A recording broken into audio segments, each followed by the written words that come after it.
guys, welcome back to Fix It Felix. Today is a quick video showing you maybe how to fix your radio. Let's say if it doesn't turn on, you gotta go check the fuse. Like in this case, my radio was off, it wasn't turning on. So you gotta check the fuses. Let me show you which one it is.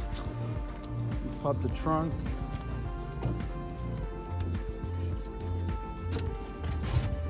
And is this fuse right here. It's a 20 amp, which is number 36. So it was blown, so I just replaced it with another one, and now my radio is turning on and working normally.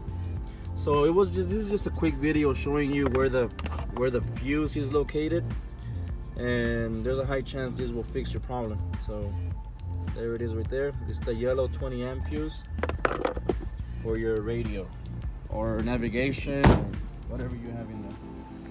All right guys, thanks for watching. If this video helped you, please like, comment, and subscribe. And as always, peace.